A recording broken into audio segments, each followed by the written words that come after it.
All right, welcome back to Dr. B Teaches and the 7th Generation Podcast. I hope everyone is doing well out there.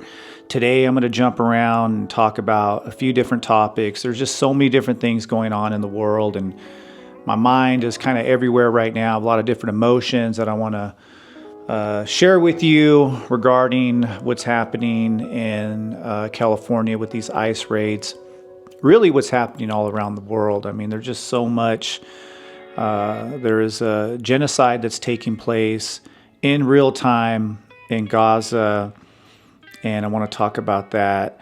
But before we get too far into today's show, if you're watching this on YouTube, please subscribe to the channel. Definitely like, share, and comment. Really interested in hearing from the people who pay attention to my content, and I definitely feel that some of my short form content that I've been putting out there is definitely worth watching. I think that's a good place to start. So I started working on a California history of the genocide here series, and I just want to recap that.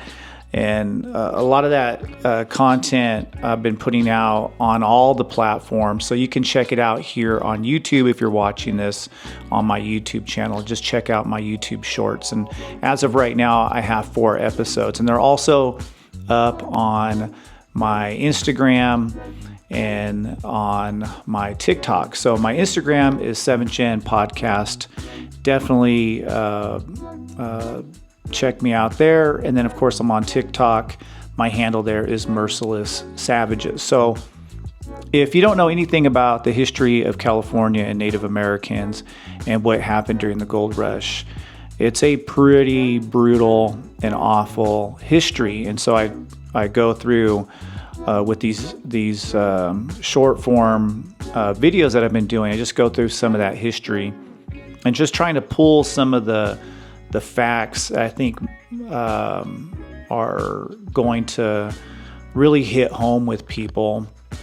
You know, the fact that the federal government worked with the state of California basically to sponsor a genocide here, a genocide against California natives. Tens of thousands of dollars were paid out to militias to murder and to kill Native American people. And the genocide here in California was pretty awful. We're talking about upwards of 90% of the California Native population being wiped out in about 50 years here in California. And not only that, there was a system of slavery. There were laws that were passed in California that allowed for European settlers literally to kill parents, kidnap their children, and sell these kids on these at these slave markets in downtown Los Angeles and Sacramento and San Francisco. It's a incredibly brutal and ugly history. And of course, the militia money that's paid out. I mean, this is literally a example of state-sponsored genocide.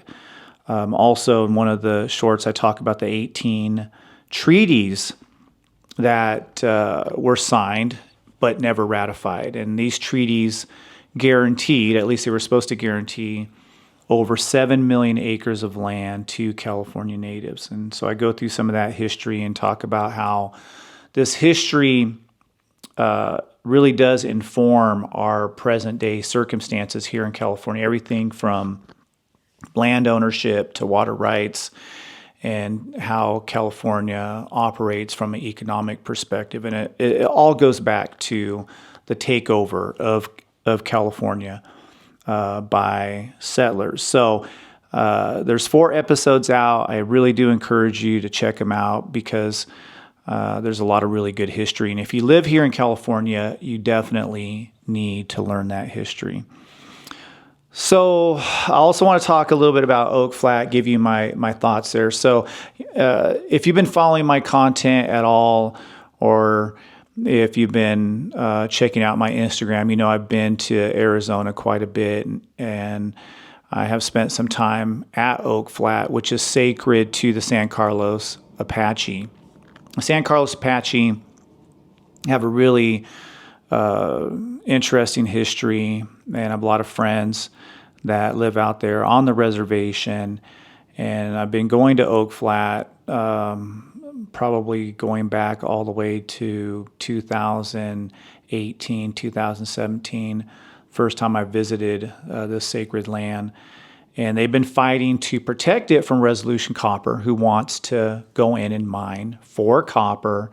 But the way that they want to mine is basically going to destroy the entire area, probably poison the aquifer there as well.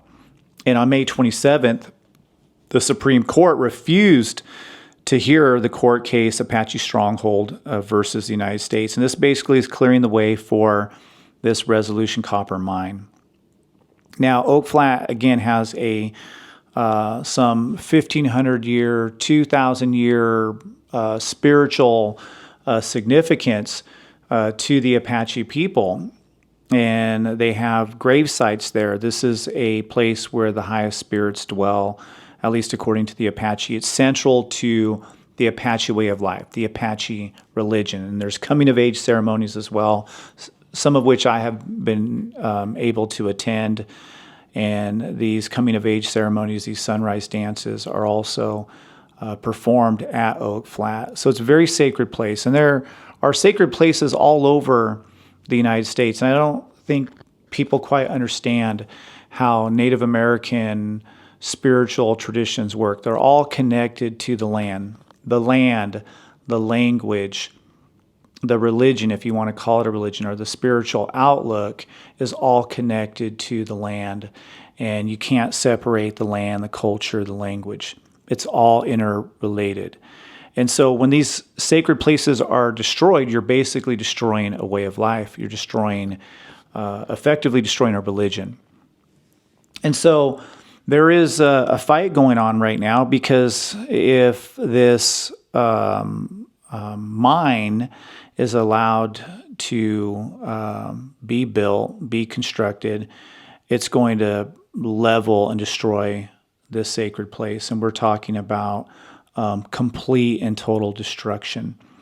So it's really important for us to do our best to amplify the Apache voices and to voice our concern about what's taking place in Arizona, and really what's taking place all around the world with the destruction of these ancient biospheres.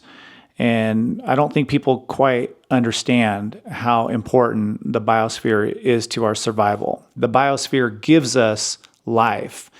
And every time we destroy an area, I think we're bringing ourselves one step closer to our own demise. So much love and respect to the San Carlos Apache and to all the people out there who are fighting to protect their sacred homelands. And indigenous people have protected these places for literally thousands of years. And because they've done such a great job of protecting their homelands, these are the places where all the resources are. So, of course, these greedy corporations that are all about money and wealth and power and don't care about the earth and don't care about the people, don't care about indigenous cultures, they want to get at these lands. And so we need to really do our best to support indigenous sovereignty, to support indigenous treaty rights, and support this fight to protect the land. Because protecting the land is about protecting our future. It's about protecting the 7 generations coming. It's not just about just like having a really pretty site to go and visit. We're talking about protecting our children's birthright. So let's continue to support San Carlos Apache and their fight to protect their homelands. Really, let's support all indigenous communities and their right to be able to survive and live freely on this planet as they've done so since time immemorial. All right, so let's talk about these LA ICE raids and the National Guard deployment. There's just so much going on right now in the United States with these ICE raids, and I just can't believe anybody would be supportive of separating families. I don't really do a lot of content on these types of topics, but I felt like it was necessary for me to speak out, and I have done some short form content, most of which I've posted up on my TikTok and on Instagram. I haven't really posted it on YouTube. If you want to check it out, definitely go to my TikTok and my Instagram. But yeah, I'm just really disturbed by what's taking place, the fact that we're separating families. And I know that nobody wants criminals to be running the street. Nobody wants people coming into our communities and causing mayhem and destruction. But it just seems as though there is a racial component to what's taking place here. There's some 500,000 Eastern European undocumented people in this country, and I don't think they're targeting them. They're specifically targeting people who are working in the fields, people who are working in restaurants and going into communities and taking away parents from their kids. And you have kids who are going to school in fear, not knowing if their parents will be there to pick them up. And you have foster children who are being taken from their foster families and being deported. It's just unreal. And of course, the corporate media, the politicians who are running this country are just putting out so much propaganda and so much misinformation. And we really do need to wise up, and we need to stop licking the boot of these politicians and the wealthy. And if we really want to go after the criminals and we really want to go after the people who've created all these problems in this country, we need to start pointing our finger at the power elite and stop targeting the weakest and the most marginalized people in society. And I'm just ashamed of to see so many people cheering on what's happening. It's really disgusting. And to me, it's a human rights issue. I think we're just so uneducated about not only our immigration issues, but about what's taking place in South America and why people are coming here to begin with, the violence and these puppet governments that are held up by the United States government, and the violence abroad, which is instigated by many of our foreign policies, of course, results in people wanting to get away from that violence. Many of those people are coming to the United States or want to come to the United States. And of course, we're allowing people to come in because it's cheap labor and it's exploitation of that cheap labor. These people are doing jobs that most Americans don't want to do for the pay. Of course, I think that's really what it's all about, is this really disgusting, gross capitalism. It's all about exploitation of labor. And it's resulted in this this tragedy that we're just seeing unfold all across the country. And much love and respect to the people of LA who are standing up and who are trying to protect their community members. I look at what's happening right now, and I just, I don't know, I connecting the dots, I just see our current administration as a fascist government, and it's pretty disgusting. It's pretty disheartening.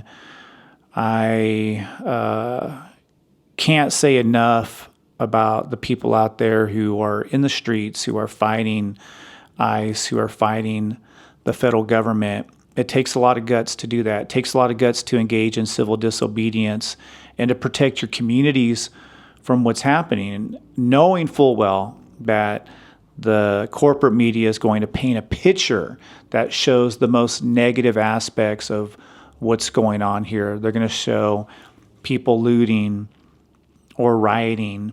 But the reality is the people who are creating these problems come directly from the federal government and these corporations who are obviously just raking in billions of dollars.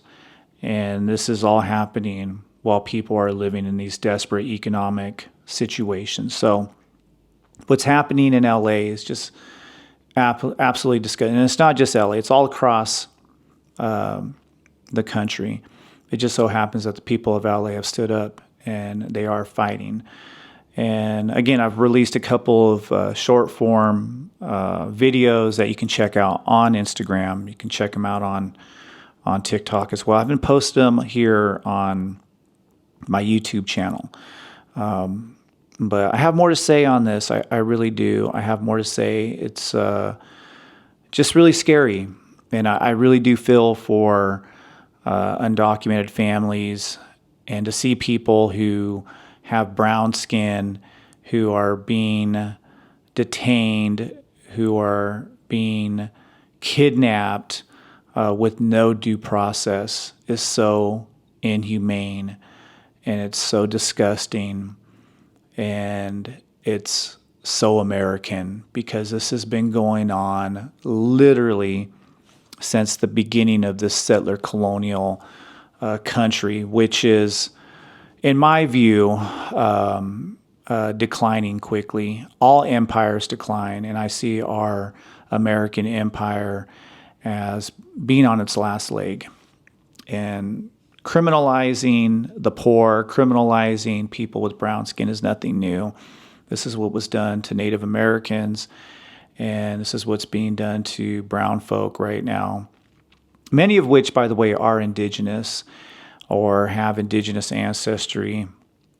And I know that's a whole controversial issue right there. There's a lot to unpack when it comes to, Chicanos and Native Americans, and some of the differences and the legal aspects of what it means to be a member of a federally recognized tribe, or to be Chicano, somebody who has Native American ancestry, or somebody who came from Mexico and has Native American ancestry. And I don't want to get into that politics, but a lot of these people who come here and are coming from Mexico or South America, they are indigenous.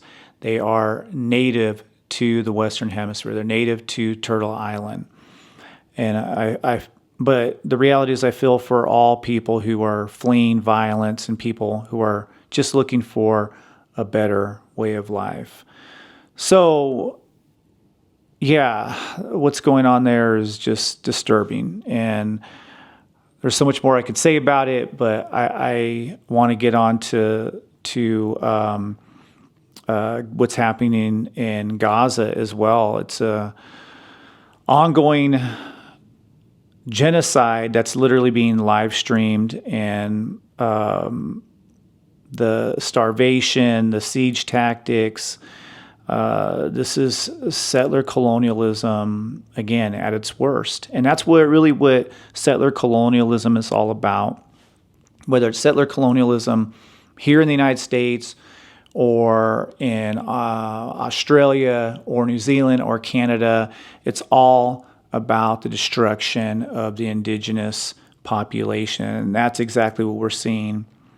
And so there's just a lot of parallels that I see what's happening in Gaza, what happened here to California natives, and the global silence, the corporate media that is pretty much on board with this genocide.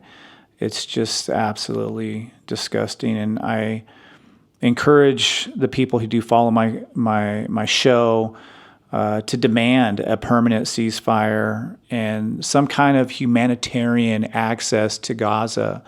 It's just unreal what's happening, just unreal. So I'll end with something positive.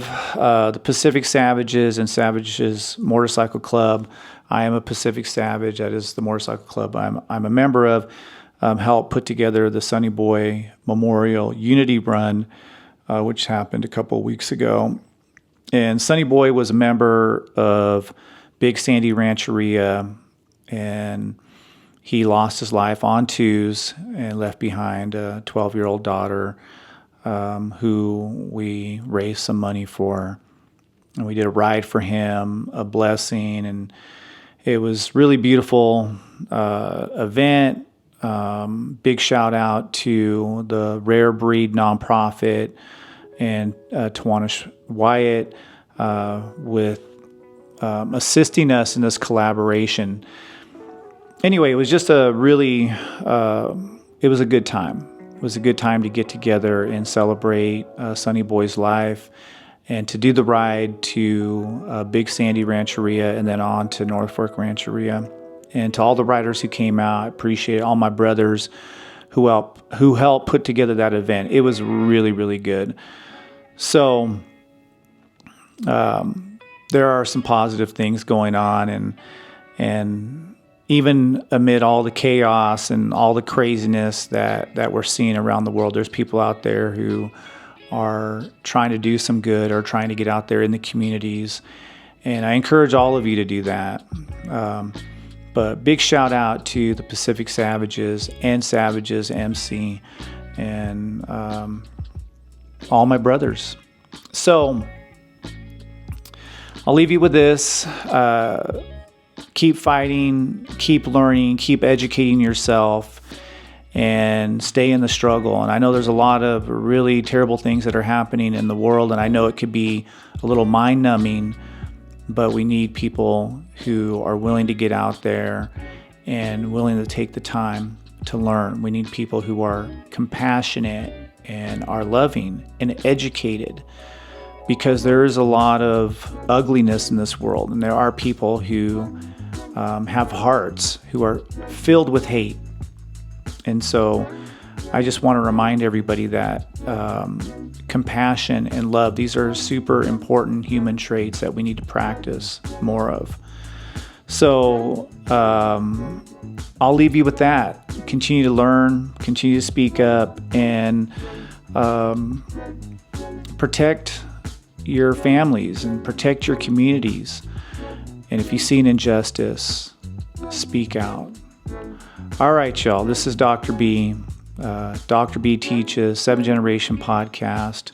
Appreciate all the support. I encourage you all to please like, share, comment. I really love listening to, or I should say, reading your comments and hearing your thoughts. Even the haters out there. The haters, feel free to hate on my content. It's never discouraged me from putting out this good work. At least I think it's good work. And it's very therapeutic for me, especially when I have so much on my mind, which lately is just almost way too much. There's just a lot going on right now. So let's support Oak Flat.